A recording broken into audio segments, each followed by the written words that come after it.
नमस्कार, सवाल इंडिया का में आपका स्वागत है। मैं हूं अंकित त्यागी।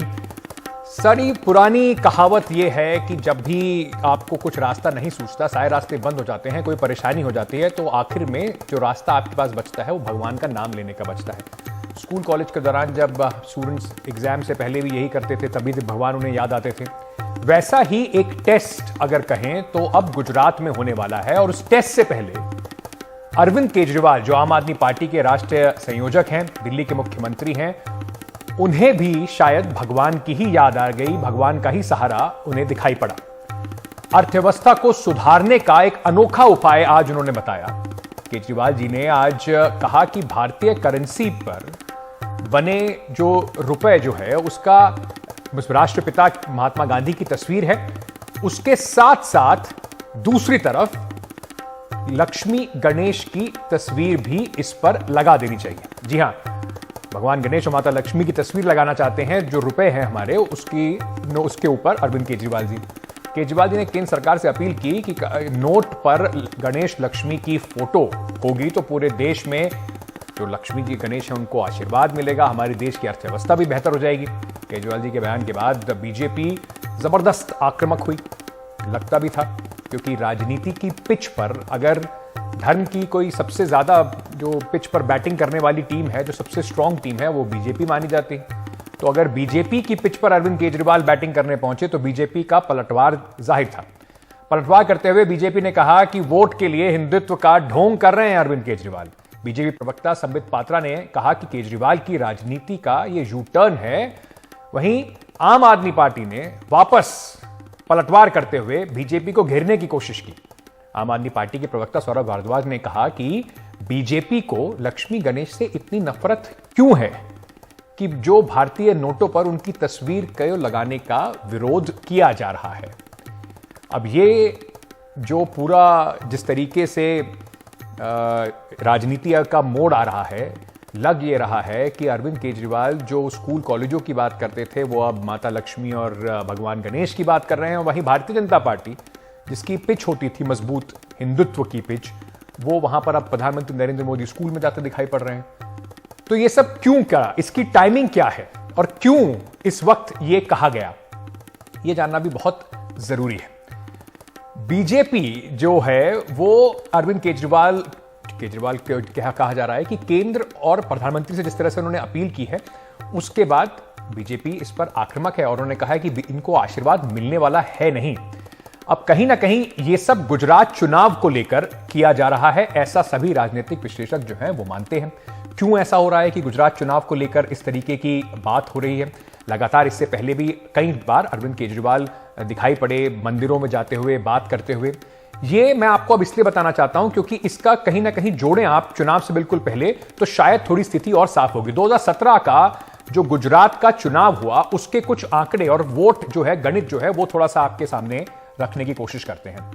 गुजरात में 25 ऐसी विधानसभा सीटें हैं जहां पर मुस्लिम निर्णायक हैं। अक्सर सीटों पर हिंदू वोटर जो हैं वो मेजॉरिटी में है। अब कुल मिलाकर अगर आप इन सबको देखेंगे तो पिछली बार जैसे कांग्रेस को 6% मुस्लिम वोट जो थे वो उनको कम मिले थे। कुल मिलाकर जो पिछली बार से अगर तुलना आप उनकी उसकी रखें तो कांग्रेस को करीब 63% मुस्लिम वोट मिले थे, बीजेपी को 27% मुस्लिम वोट मिले थे। और जहां क्योंकि गुजरात का जो आधिकारिक जो आंकड़े हैं, अगर धर्म के नाम पर वो देखें आप, जिस तरीके से गुजरात में असेंबली जो है वो बटी हुई है, उसकी अगर मैं आपको बात करूं तो लगभग अनुमानित आंकड़ा ये है कि जो हिंदू हैं, ये आपको स्क्रीन पर जो दिखाई पड़ रहा है वो आपको मुस्लिम बहुत सीट दिखाई पड़ रही होंगी जहां पर थोड़ा गणित मुसलमानों के पक्ष में है, बाकी सब जगह पर हिंदू मेजॉरिटी में है। फटाफट आपको आंकड़े बता देते हैं। हिंदू जो है वो करीब 88.57% वोटर है, मुसलमान 9.67 10% मान लीजिए। तो सारी जो लड़ाई है ये उन 88.5% वोटर्स की लड़ाई है। तो सवाल इंडिया का में आज हम सवाल जो उठा रहे हैं वो यही है कि बीजेपी की राह पर क्यों आम आदमी पार्टी चल पड़ी है? क्या लक्ष्मी गणेश की कृपा से गुजरात में जीतेगी आम आदमी पार्टी? बहुसंख्यकों को लुभाने की क्या ये अब एक कोशिश है और क्या यही धीरे धीरे राजनीति का एक पूरा सबसे जांचा परखा ट्रम्प कार्ड बनता जा रहा है? सीधे इन्हीं सवालों का जवाब के लिए चलते हैं आम आदमी पार्टी के वरिष्ठ नेता, राज्यसभा सांसद संजय सिंह के पास। संजय सिंह जी हमारे साथ जुड़ रहे हैं। संजय जी, बहुत बहुत शुक्रिया। मुझे पता है आज आप बहुत बिजी हैं और बड़ी मुश्किल से आपने मेरे लिए 5-10 मिनट का समय निकाला है, आप उसके लिए आपका धन्यवाद। मैं आपसे बस ये पूछना चाहता हूं, आप जिस पार्टी में हैं उसमें अरविंद केजरीवाल जो नेता हैं वो आईआईटी से इंजीनियर हैं, बड़े पढ़े लिखे लोगों की पार्टी है, और आपको लगता है कि नोट पर सिर्फ लक्ष्मी गणेश जी की फोटो लगाने से देश की इकोनॉमी की समस्याएं दूर हो जाएंगी? देखिए अंकित जी, इंजीनियर हो, डॉक्टर हो, या आप पत्रकार हैं इतने बड़े, तो अभी दीपावली के पर्व पे तो सबने पूजा की, गणेश जी की पूजा की, माता लक्ष्मी की पूजा की। तो अगर पढ़े लिखे होने का मतलब यह है कि आप पूजा पाठ और भगवान में आस्था नहीं रखेंगे, तो मुझे तो यह तर्क समझ में नहीं आता कि कहां से यह तर्क सामने आया।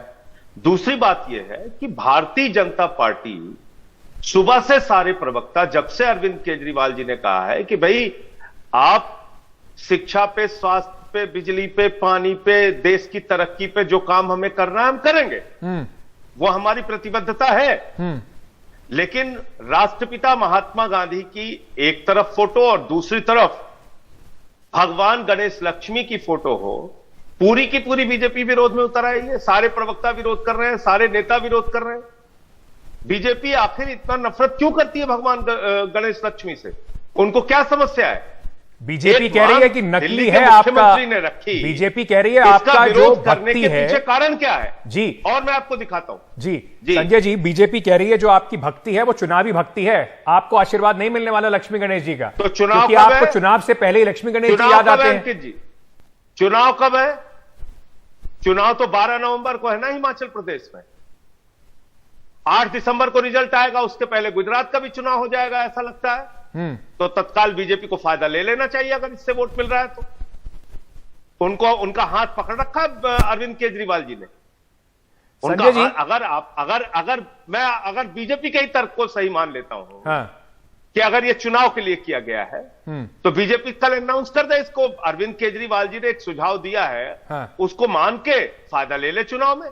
पर क्या संजय जी एक बात बताइए, क्योंकि आपने कुछ दिन पहले प्रधानमंत्री जी जब गुजरात के दौरे पर थे, आबादी वाले 85% मुस्लिम आबादी वाले इंडोनेशिया में अगर भगवान गणेश की फोटो करेंसी पे लग सकती है, तो भारत में ऐसी मांग कर दिया तो कौन सा गुनाह कर दिया अरविंद केजरीवाल ने, जो पूरी की पूरी बीजेपी, उनके सांसद, उनके मंत्री, उनके नेता गालियां देने में लग गए। पर मैं आपसे ये पूछना चाहता हूं कि जो अभी प्रधानमंत्री जी गुजरात गए थे, वहां पर वो स्कूलों के दौरे पर गए, तब भी आपने पीठ थपथपाई, हमने राजनीति बदल दी। भगवान गणेश और माता लक्ष्मी की अब आप बात कर रहे हैं, तब भी आप कह रहे हैं कि देखिए हम तो सिर्फ देश हित की बात कर रहे हैं। क्या कहीं ना कहीं आपको ऐसा लगता है, पिछले कुछ दिनों में प्रधानमंत्री जी अयोध्या गए, उसके बाद वो अपने पूरे रिलीजियस सर्किट पे थे, केदारनाथ भी गए, बीजेपी ने पटाखों के बैन पर आम आदमी पार्टी को एंटी हिंदू बता दिया, तो उसके जवाब में आम आदमी पार्टी अब उतर के आई है, लीजिए हमारा भी हिंदुत्व कार्ड ले लीजिए।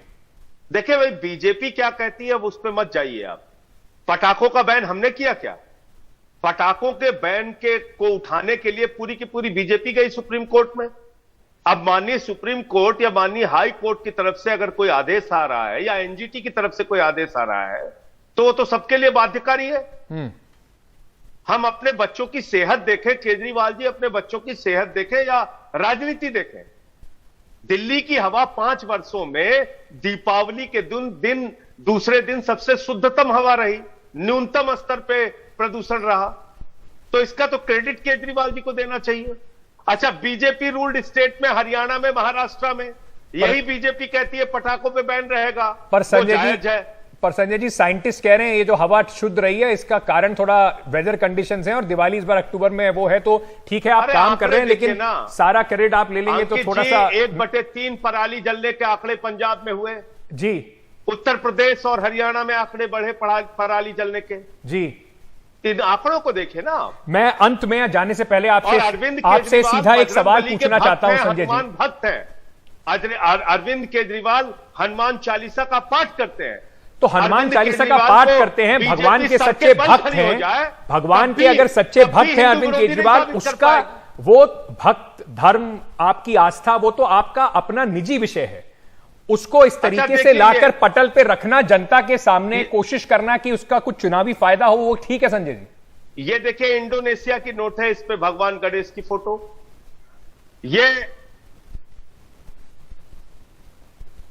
यह है डॉलर, इसमें लिखा हुआ है इन गॉड वी ट्रस्ट।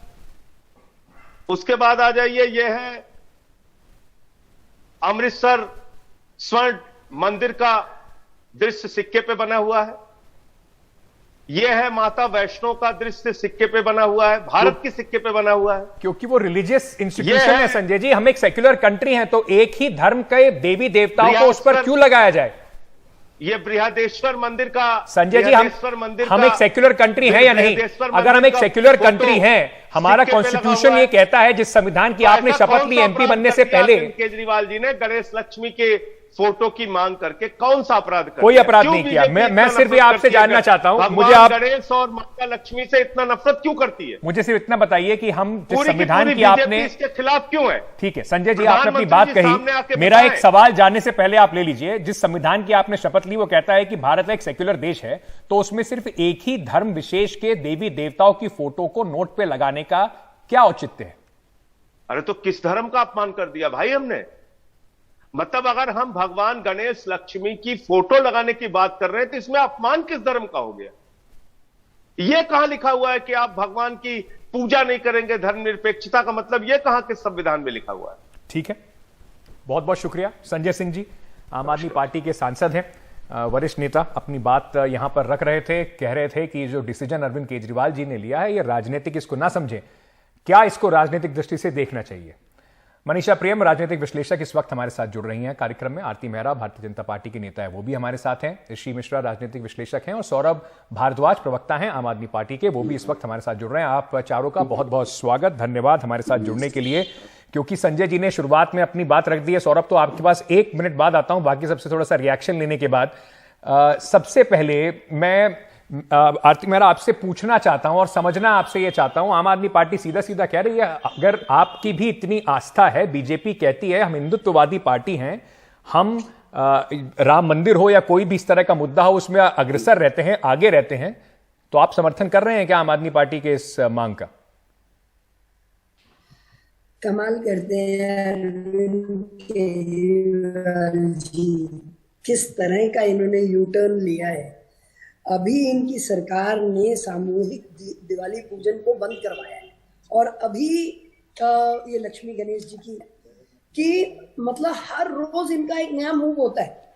अब गुजरात में गए हैं, अभी गुजरात से कुछ दिन पहले आप याद करिए, इनके एक एमएलए ने भगवान कृष्ण और भगवान राम को ना मानने का 10,000 लोगों के बीच में शपथ ली, जिसे अभी इन्होंने टर्मिनेट नहीं किया है, इसे हटाया नहीं है। तो इनके ऐसे दोगले चेहरे हैं, इनकी ऐसी पूरी की पूरी सोच है कि ये मिनटों में अपने रंग बदलते हैं और जनता देख रही है, पूरे देश की जनता देख रही है। पंजाब का हाल बुरा है और दिल्ली में भी जल्द हम इन्हें दिखाएंगे जी, निगम के चुनावों में इन्हें बुरी तरह से पछाड़ेंगे। बट मुझे हैरानी हुई आज इनका ये नया चेहरा देखे, जिसमें लक्ष्मी और गणेश जी कहा कि ये आज गुजरात में बैठे हैं तो ये कल दिल्ली में आएंगे और इनसे पर आरती जी इन्होंने वोट बैंक क्रिएट करे हुए हैं धर्म के नाम पे। तो संक्षेप में आरती जी बस एक बात मैं इसमें पूछना चाहता था आपसे, इनका तो ये हो सकता है राजनीति का फायदा उठा रहे हो, जैसे आपने कहा दोहरा चरित्र है, नए नए कमाल करते हैं, लेकिन मूल रूप से बीजेपी का इसमें समर्थन है आम आदमी पार्टी को? लक्ष्मी गणेश जी की तस्वीर होनी चाहिए नोटों पे? बात उसकी है ही नहीं। अभी बीजेपी का समर्थन या उसकी अभी आज इन्होंने एक प्रेस कॉन्फ्रेंस की है। मुझे लगता है जो भारत देश है वो लोकतांत्रिक व्यवस्था में हम सभी धर्मों को मानते हैं, हम सभी का सम्मान करते हैं और महात्मा गांधी हमारे राष्ट्र पुरुष हैं, हमारे पिता हैं, तो उनका चेहरा और उसके बाद मुझे नहीं लगता कि इस विषय में मतलब जो अरविंद केजरीवाल जी का चेहरा सामने नजर आया है, थोड़ा मैं समझ सकता हूं इसमें परेशानी भी होगी, लेकिन सौरभ मुस्कुरा भी रहे हैं। सौरभ 1 मिनट में आपके पास आ रहा हूं, क्योंकि आपको लग रहा है कि जो आपने शायद जाल बिछाया है उसमें आप बीजेपी के पास जवाब नहीं मिल रहे हैं इसको करने के लिए, हंस रहे हैं आप उस बात पे। लेकिन मैं आपके पास आने से पहले मनीषा जी, मैं आपसे समझना चाहता हूं, राजनीति क्या ना करा दे और क्या ना दिखा दे। जो अरविंद केजरीवाल, बीजेपी कह रही है कि एक जमाने में अयोध्या जाने से कतराते थे, उनको इनविटेशन दिया, वहां पहुंच नहीं रहे थे, आज उनको अगर लग रहा है कि गुजरात में हिंदुत्व का हाथ पकड़ के फायदा होगा, तो आज स्कूल कॉलेज बाद में लक्ष्मी गणेश आगे देखिए अंकित जी, इस तरह के जो मूव्स आम आदमी पार्टी के होते हैं वो बहुत ही एक तरह से, जब आप सीधे तरीके से जोड़ना चाहेंगे कि इससे नफा नुकसान की राजनीति से आप नहीं समझ पाएंगे, और बहुत ही बिविल्डरिंग मूव्स ये होते हैं। देखिए, आरती मेहरा जी का मैं सम्मान करती हूँ, लेकिन अभी आरती मेहरा जी गांधी जी के चेहरे को डिफेंड करती हुई नजर आ रही है, और आपके प्रोग्राम पे आम आदमी पार्टी लक्ष्मी गणेश डिफेंड कर रहा है। तो जो भी दर्शक पीछे के इतिहास को नहीं जानते हैं वो ये समझेंगे कि भाई आखिर इसमें क्या दिक्कत है कि लक्ष्मी गणेश की पूजा तो हमने 2 दिन पहले की है, और ये सरल तरीके से बात जो है, नॉन आइडियोलॉजिकल तरीके से वो बात आम आदमी पार्टी कह जा रही है। आम आदमी पार्टी का निशाना कहां है? आम आदमी पार्टी का निशाना जो है वो लेफ्ट ऑफ सेंटर पॉलिटिक्स का है, जो केवल आइडियोलॉजी बेस्ड बातें करते थे, इश्यू बेस्ड बातें करते थे, लेकिन आइडियोलॉजी बेस्ड बातें करते थे। आम आदमी पार्टी जो है वो इश्यू बेस्ड बातें भी करती है और कहती है कि हमको भगवान से क्या परहेज है। और ये हनुमान जी वाली बात जो है, ये तो बनारस में जब अरविंद केजरीवाल लड़ने गए सम्माननीय प्रधानमंत्री जी के साथ, तो सबको पता था कि हारेंगे अरविंद केजरीवाल, और सम्माननीय प्रधानमंत्री जी काशी विश्वनाथ में एकदम केंद्रित थे। लेकिन संकट मोचन जो है वो बनारस हिंदू विश्वविद्यालय के बगल में है। आईआईटी की परीक्षा देने वाला बिरला ही कोई छात्र होगा जो पहले संकट मोचन के पास ना गया हो। तो ये एक आम जनजीवन और जनमानस की जो छवि है वो पॉलिटिक्स के अखाड़े में आ गई, और ये आइडियोलॉजी के बदले चेहरों की या जिन मानद सम्माननीय कुछ इमेजिनरीज की, भारत में देखिए हम मतलब मूर्ति पूजन करते हैं जी, तो उन पे अब लड़ाई चल रही है। मतलब कोशिश अब ये है, सौरभ मुस्कुरा रहे थे, सौरभ इस बात से प्रसन्न है शायद कि जो आज सुबह दांव खेला गया उसमें बीजेपी फंसती नजर आ रही है। अब ना तो विरोध करते बनेगा, ना इसका समर्थन करते बनेगा, क्रेडिट आप ले जाएंगे, समर्थन हो जाएगा। नहीं अंकित जी, मैं तो ये मान ही नहीं सकता, मुझे अपने कानों पे भरोसा नहीं हो रहा कि भारतीय जनता पार्टी के सारे प्रवक्ता, आरती मेहरा जी नहीं, सारे, संबित पात्रा हो, मनोज तिवारी हो, कोई भी हो, हर आदमी कह रहा है कि भाई नोटों के ऊपर गणेश लक्ष्मी की तस्वीर, ये कैसे हो सकता है? मतलब अरविंद केजरीवाल से इन्हें नफरत है, आम आदमी पार्टी से इन्हें नफरत है, मगर अब इन्हें भगवान गणेश और मां लक्ष्मी से भी नफरत है। ये मुझे भरोसा नहीं हो रहा, और ये देश के लोग देख के हैरान हैं कि नफरत इतनी बढ़ गई कि भगवान तक से नफरत हो गई है इनको। हम गांधी जी से तो कोई परहेज कर ही नहीं रहे, गांधी जी की तस्वीर रहेगी, लेकिन सौरभ भाई भगवान गणेश और मां लक्ष्मी की तस्वीर रहेगी। लेकिन सौरभ भाई बात यह भी है, जैसे आप कह रहे हैं कि लोग इस वक्त हैरान होंगे बीजेपी की परेशानी पर, लोग इस बात से भी हैरान हैं, ये नए अरविंद केजरीवाल कहां से नजर आ रहे हैं?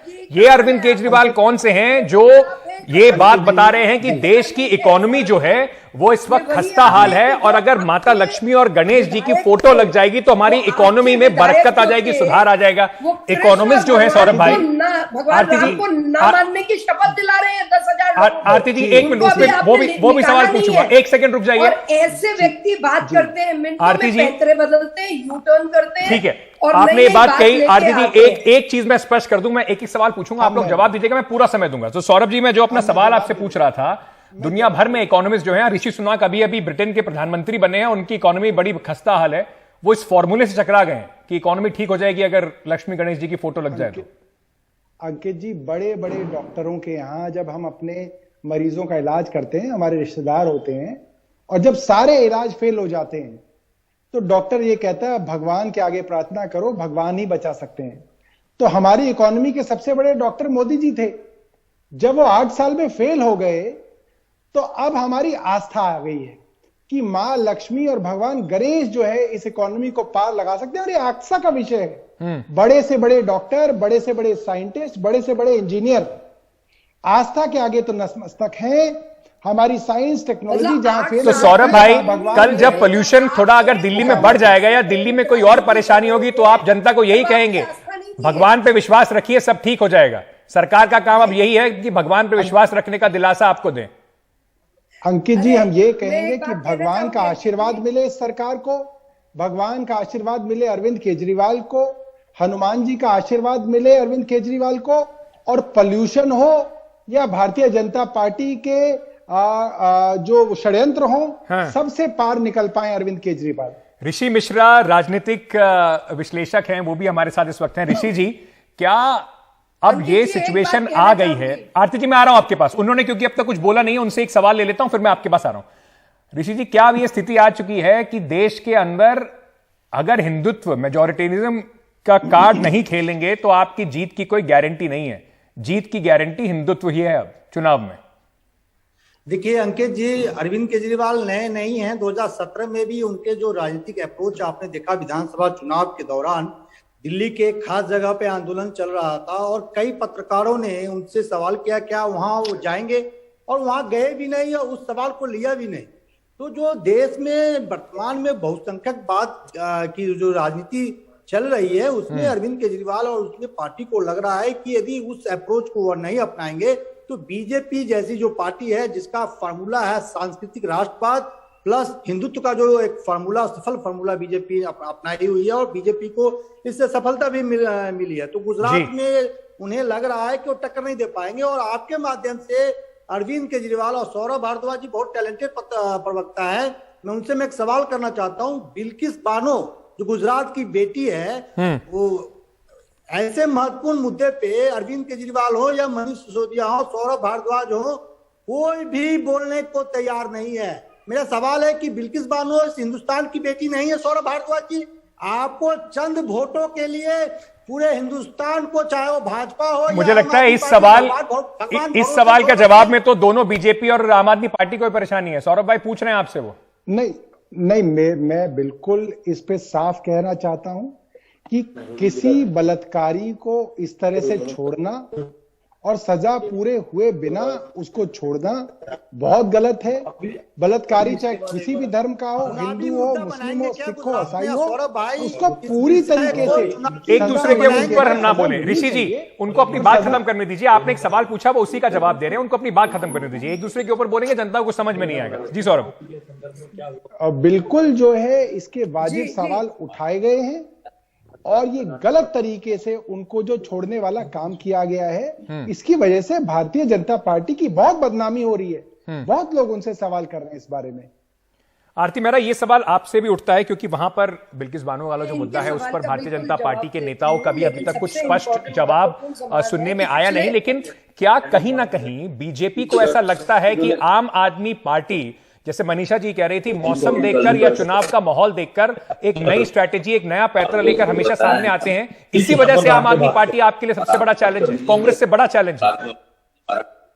बिल्कुल चैलेंज नहीं है। कांग्रेस तो जहां पे है वो पूरे देश को पता है और आम आदमी पार्टी हमारे लिए कभी कोई चैलेंज न थी, न है और न होगी। लेकिन सबसे बड़ा प्रश्न है कि 8 साल तक जब ये दिल्ली में रहे तो दिल्ली में तो इन्हें माँ लक्ष्मी की और गणेश की वो लगाने की बात नहीं आई, लेकिन आज जब ये गुजरात में गए हैं और इन्हें दिखाई दे रहा है कि ये किस बुरी तरह से हार रहे हैं और देश के सामने इन्होंने कैसा पर्सपेक्टिव रखा है, तो बुरी तरह से यू टर्न जो इन्होंने किया है, मुझे लगता है देश किस बात से यू टर्न किया है? आरती जी, आपको किस बात से लगता है कि इन्होंने यू टर्न किया है? स्कूल कॉलेज की बात कर रहे थे, भगवान की बात कर रहे हैं, उस यू टर्न की बात कर रहे हैं। अरे ये राम मंदिर का इनको इनविटेशन दिया गया, ये राम मंदिर जाने को तैयार नहीं, थोड़ी सी ये बिल्कुल अलग बात करते थे जी। और आज ये आरती जी, आपके कनेक्शन में थोड़ी सी परेशानी हो रही है, उसको थोड़ा सुधार के आपके पास आता हूं। सौरभ कुछ अपनी बात कहना चाहते हैं, पर उससे पहले मनीषा जी के पास एक बार जाना चाहता हूं। मनीषा जी, क्या अभी की राजनीति में जिस तरीके से भारतीय जनता पार्टी का एक तरीके से वर्चस्व बना हुआ है चुनावों में, अगर आप देखें एक के बाद एक कई स्टेट्स के चुनाव जीतते भी हैं, क्या आम आदमी पार्टी उनके लिए इसीलिए सबसे बड़ा खतरा है? अरविंद केजरीवाल चुनाव के हिसाब से, मुद्दे के हिसाब से, मौसम के हिसाब से एक नया पैतरा जो बीजेपी का प्लेबुक होता है, उसी से एक पन्ना फाड़ के उनके सामने रख देते हैं कि बताइए, जवाब दीजिए इसका। हाँ बिल्कुल, इसके पीछे आप देखिए, वृद्धों को हम तीर्थ यात्रा पे ले जाएंगे, और शिवराज सिंह चौहान के कार्यकाल का वो एक बड़ा यूएसपी था एक तरह से। तो जो सीधे तरह से बोलबाजी जिसको कहते हैं, सबको पता है कि गुजरात में सत्ता जो है वो कहाँ जा रही है, वो सबको पता है। और ये मैं अभी भी नरेंद्र मोदी का ही चुनाव मानती हूँ। गुजरात में जो चुनाव होता है नरेंद्र मोदी का चुनाव होता है। 2012 का चुनाव बहुत कठिन था, वहां कांग्रेस सामने सामने थी। और इस बार जो आप देखिए बोल बयानी में, अब इसको हम समझ रहे हैं कि ये बीजेपी वर्सेस आम आदमी पार्टी हो रहा है, तो बोल बयानी की राजनीति में आम आदमी पार्टी जो है वो अपने आप को कैसे पोजीशन करना है। और अंकित जी, समझने वाली बात यह है कि अब सभी दर्शक जो है वो देख के राजनीति समझते हैं, कोई सुन और विचार की राजनीति नहीं समझता है।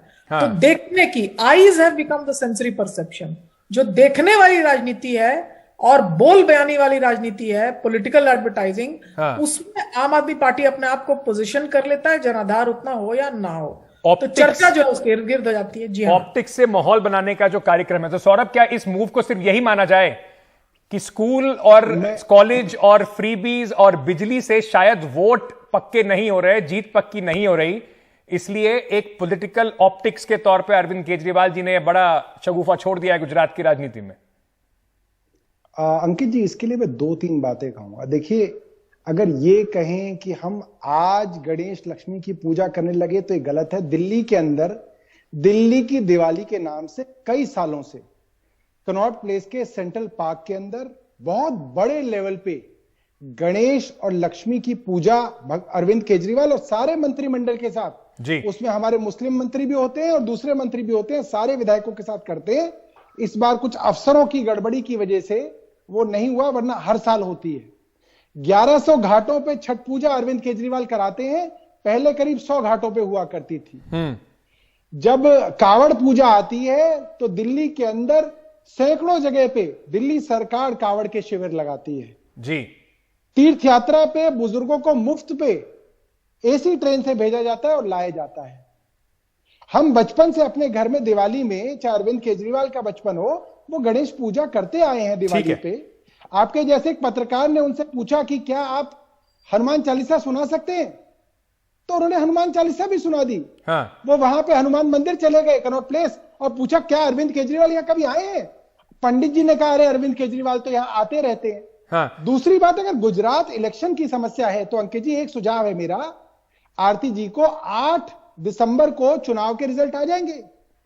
आप 9 दिसंबर से यह आदेश दे दीजिए कि नोटों पे मां लक्ष्मी और भगवान गणेश की फोटो आ जाए। हमें कोई क्रेडिट नहीं चाहिए, गुजरात के इलेक्शन को छोड़ देते हैं। चलिए, मेरे पास समय क्योंकि खत्म हो गया है, आप सभी का बहुत बहुत शुक्रिया। लेकिन सौरभ भाई, जो आप मुझे गिना रहे थे ना फेरिसपुरी की, हम ये करते हैं, हम दिवाली पे भी करते हैं, इसी बात का सवाल है। और सवाल जनता शायद यही सोच रही होगी, यही पूछ रही होगी कि क्या सिर्फ मेजॉरिटी को प्लीज करने की, अपीजमेंट की ही अब राजनीति एक शॉर्ट शॉट रह गया है? आपने मुझे ये नहीं गिनवाया कि हम ईद पे क्या करते हैं, क्रिसमस पे क्या करते हैं, और हम जो गुरु पर्व है उस पे क्या करते हैं, लेकिन आपने एक तरह से एक धर्म के लिए मुझे सारी बातें गिनवा दी। शायद यही जनता के सोचने की बात होगी। बहुत बहुत शुक्रिया सौरभ भारद्वाज, मनीषा प्रियम, ऋषि जी, आपका भी बहुत बहुत शुक्रिया। आरती जी हमारे साथ, उनका संपर्क टूट गया, आरती जी का भी शुक्रिया हमारे साथ जुड़ने के लिए। तो छोटा सा एक ब्रेक ले रहे हैं। कोशिश यही थी कि ये समझा जाए कि ये पूरा पैंतरा क्यों अब आया, इसका टाइमिंग पर सवाल उठाया जाए। बाकी आपको सोचना है कि ये राजनेता चुनाव से पहले ही ऐसे शगुफे छोड़ते क्यों हैं। छोटा सा ब्रेक ले रहे हैं, सवाल इंडिया का जारी रहेगा।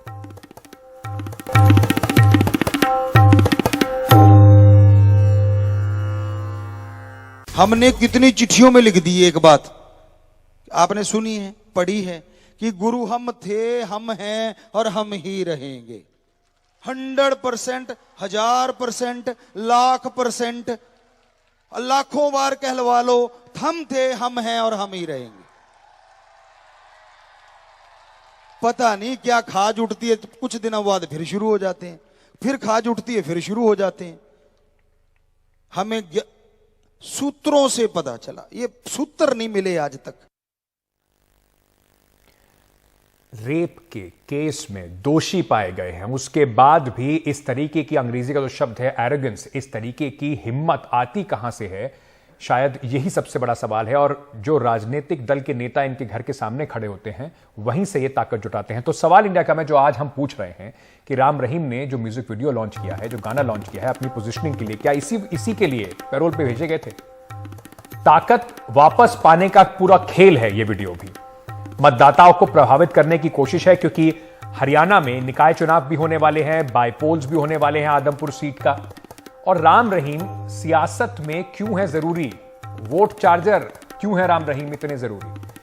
हेमंत अत्री, वरिष्ठ पत्रकार, इस वक्त हमारे साथ जुड़ रहे हैं, उनसे समझने की कोशिश करते हैं कि इस पूरे वीडियो का मकसद क्या था, हेमंत जी, जो उन्होंने बात कही कि मैं ही हूं और मैं ही रहूंगा, उससे पहले मैं आपसे समझना चाहता हूं कि क्या सोचकर ये वीडियो रिलीज करा था राम रहीम ने? अंकित जी, आपने जो वॉइस ओवर में कहा वो बिल्कुल सही बात है। और ये बेसिकली क्या है कि बीजेपी और ये दोनों एक दूसरे के पूरक साबित हो चुके हैं, है नहीं, साबित हो चुके हैं। जब हमने आज से 30 साल पहले पत्रकारिता की शुरुआत की थी तो एक बात थी कि लोकराज लोकलाज से चलता है, एक पब्लिक शेम होती है। लेकिन मौजूदा सिस्टम में वो लोकलाज कहीं नहीं रही।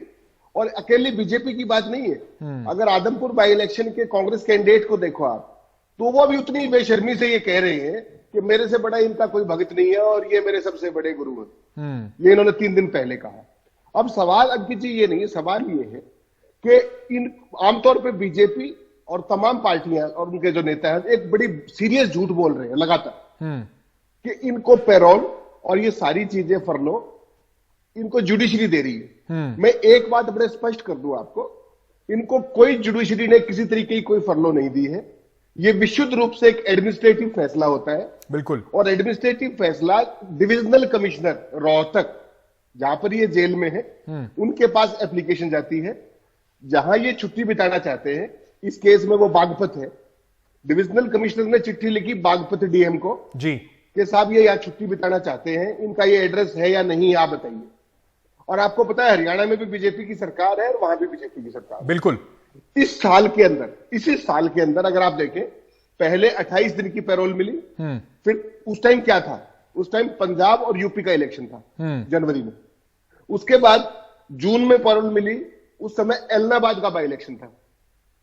और अब जो इनको ये मिली है पैरोल 40 दिन की, अब गुजरात का इलेक्शन है, हिमाचल का इलेक्शन है, हरियाणा में आदमपुर का बाई इलेक्शन है जी, और हरियाणा में पंचायत के इलेक्शन चल रहे हैं। हेमंत जी, मैं आपसे इसी से जुड़ा एक सवाल और पूछना चाहता हूं। ये बार बार जो ये बात, इतना जो इनका इन्फ्लुएंस है, इतना जो इनका प्रभाव है, अभी भी इस केस के बाद भी क्या लोगों में, इनके भक्तों में अभी भी इतना अंधविश्वास है कि इस व्यक्ति के कहने पर बिल्कुल वोट इधर से उधर हो जाएंगे? अंकित जी, यही खेल है और इस खेल को हमें समझना चाहिए। ये खेल क्या है? बीजेपी को कोई और नहीं और बाबा को कोई ठोर नहीं। आज ये स्थिति है। बाबा की रेलेवेंस बनाए रखना बीजेपी की मजबूरी है। बाबा के चाहे वो 50 लाख समर्थक हैं, चाहे वो 5 लाख समर्थक हैं, लेकिन वो एक वोट का कल्ट है। वो एक साथ वोट आते हैं, वो चाहे हरियाणा में आए, चाहे पंजाब में आए, चाहे यूपी में आए, चाहे हिमाचल में आए। और इसमें एक जो सबसे बड़ी बेशर्मी और की गई अंकित जी, वो ये है कि इनको जेल प्रशासन ने लिखा जब जून जनवरी में इनको दे रहे थे कि ये हार्डकोर क्रिमिनल है। और हार्डकोर क्रिमिनल की परिभाषा क्या है जी? कि किसी व्यक्ति को 2 केसेस में 10 साल से ऊपर सजा हुई हो तो वो हार्डकोर क्रिमिनल है। इस केस में देखिए अंकित जी, आप 3 केसेस में इसको सजा हुई है और सजाएं 4 हुई है। 3 केसेस सजा 4, 2 में 10-10 साल की और 2 में लाइफ इंप्रिजनमेंट। और हरियाणा सरकार ने क्या प्ली ली हाईकोर्ट के अंदर, आप शॉक्ड रह जाएंगे। हरियाणा सरकार ने कहा कि ये 302 का डायरेक्ट मुजरिम नहीं है, ये 120 भी क्रिमिनल कॉन्स्पिरेसी का मुजरिम है, इसलिए ये हार्डकोर क्रिमिनल नहीं है। कि हुक्म इसने दिया हो जरूर, हुक्म इसने दिया हो जरूर, लेकिन इसने खुद जाके हत्या नहीं करी, इसलिए हार्डकोर क्रिमिनल नहीं है। अंकित जी, बड़ा इंटरेस्टिंग, में मेरी बात पूरी करने दीजिए। 120वीं धारा जो है कभी भी आइसोलेशन में नहीं पड़ी जाती। जो क्राइम कमिटेड है, चाहे वो डकैती है, चाहे वो लूट है, चाहे वो मर्डर है, चाहे वो रेप है जी, उसके साथ पड़ी जाती है। तो 302 अगर नहीं होती तो 120 क्या की होती इसमें? बिल्कुल सही बात। और उस बेशर्मी के साथ सरकार ने ये कहा कि ये हार्डकोर क्रिमिनल नहीं है।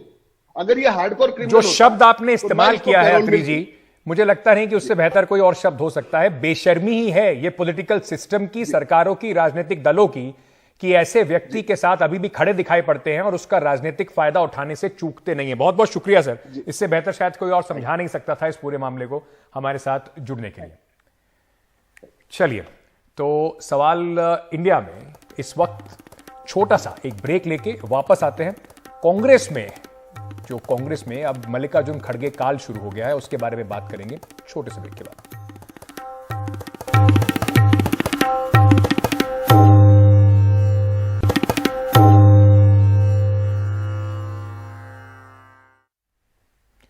हफ्ते भर पहले मल्लिकार्जुन खड़गे, नवनिर्वाचित कांग्रेस के अध्यक्ष मल्लिकार्जुन खड़गे ने आज दिल्ली में आधिकारिक तौर पर पार्टी की कमान अपने हाथों में ले ली। कांग्रेस मुख्यालय 24 अकबर रोड पर दिल्ली में आयोजित एक कार्यक्रम में खड़गे ने अपना पदभार संभाला। इस मौके पर सोनिया गांधी, राहुल गांधी के साथ साथ कांग्रेस शासित राज्यों के मुख्यमंत्री और पार्टी के सारे दिग्गज नेता मौजूद थे। सोनिया गांधी ने इस अवसर पर कहा कि खड़गे अपनी मेहनत से इस ऊंचाई तक पहुंचे हैं और पूरी उम्मीद है कि वो सभी चुनौतियों का सामना अच्छे से करेंगे। वहीं मल्लिकार्जुन खड़गे ने कहा कि पद संभालना उनके लिए बड़े सम्मान की बात है। इस दौरान उन्होंने केंद्र पर निशाना साधते हुए कहा कि झूठ और नफरत के तंत्र को तोड़कर आगे बढ़ेंगे।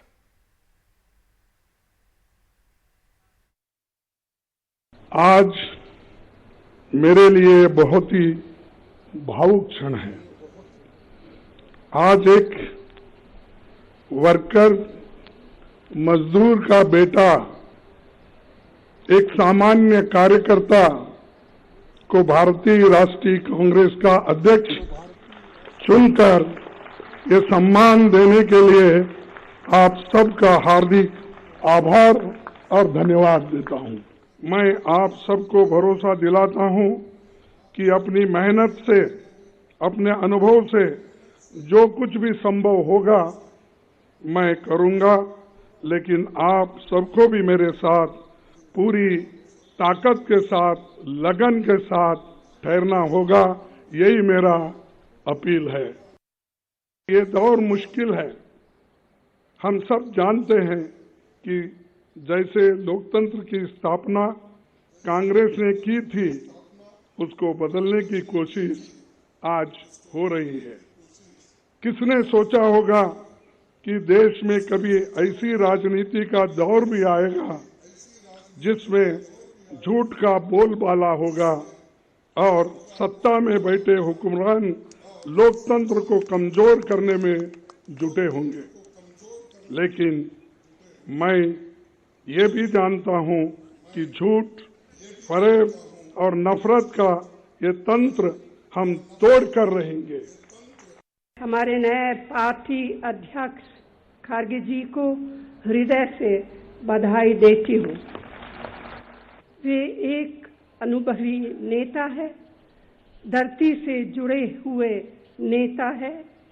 एक साधारण कार्यकर्ता के रूप में काम करते हुए अपनी निष्ठा से, अपनी मेहनत से, अपनी लगन से और अपने समर्पण से इस ऊंचाई तक पहुंचे हैं। मुझे पूरा विश्वास है कि उनसे पूरी पार्टी को एक प्रेरणा मिलेगी, एक संदेश मिलेगा और उनके नेतृत्व में कांग्रेस लगातार मजबूत होगी। चुनाव हुआ, कांग्रेस में नए अध्यक्ष ने कमान संभाल ली है, लेकिन खड़गे साहब के लिए आगे आने वाली राह जो है वो आसान नहीं। चुनौतियों का पहाड़ उनके सामने है। कैसे होगा सीधे सीधे चुनौतियों से सामना? क्या क्या चुनौतियां हैं खड़गे साहब के सामने? गुजरात और हिमाचल में सबसे पहली अग्नि परीक्षा होने वाली है। वहां पर चुनावी बिगुल बच चुका है। 27 सालों से गुजरात में कांग्रेस सत्ता का वनवास झेल रही है। कांग्रेस स्वतंत्र होकर किस तरीके से वो क्या फैसला ले पाएंगे, ये एक बहुत बड़ी चुनौती होगी। वरिष्ठ कांग्रेस नेताओं के बीच में संतुलन बैठाना यह भी आसान नहीं होने वाला है मल्लिकार्जुन खड़गे के लिए। कई सारी परेशानियां हैं, जैसे राजस्थान में गहलोत पायलट विवाद जो है वो खत्म होने का नाम नहीं ले रहा। 2024 का लोकसभा चुनाव एक बड़ी चुनौती के तौर पर कांग्रेस के सामने खड़ा होगा। पहले 11 राज्यों के उससे पहले चुनाव होने वाले हैं। 2023 में राजस्थान, मध्य प्रदेश, छत्तीसगढ़, कर्नाटका, तेलंगाना जैसे अहम राज्यों के चुनाव होने हैं, जहां पर एक वक्त में कांग्रेस का वर्चस्व होता था और अब कांग्रेस हाशिए पर खड़ी हुई है। क्या कांग्रेस को फिर से सफलता का स्वाद चखा पाएंगे मल्लिकार्जुन खड़गे? उनके लिए सबसे बड़ी चुनौती होने वाली है। तो आज का सवाल इंडिया का में इतना ही। बने रहिए एनडीटीवी इंडिया के साथ, खबरों का सिलसिला जारी है।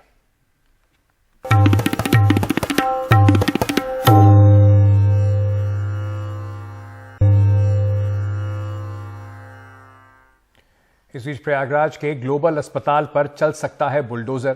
प्लेटलेट्स की जगह कथित तौर पर जूस चढ़ाने के मामले के बाद अस्पताल सुर्खियों में रहा। प्रयागराज विकास प्राधिकरण ने अस्पताल संचालक को नोटिस भेजा है। अस्पताल की इमारत को अवैध बताते हुए यह नोटिस भेजा गया है। नोटिस में 28 अक्टूबर तक अस्पताल को खाली करने का आदेश दिया गया है। पीडीए का कहना है कि ग्लोबल अस्पताल ने नक्शा पास नहीं कराया। कथित तौर पर जूस चढ़ाने के बाद मरीज की मौत हो गई थी और अब इस अस्पताल के सामने बुलडोजर का खतरा मंडरा रहा है। आज के लिए इतना ही। कल फिर होगी मुलाकात। बने रहिए एनडीटीवी इंडिया के साथ।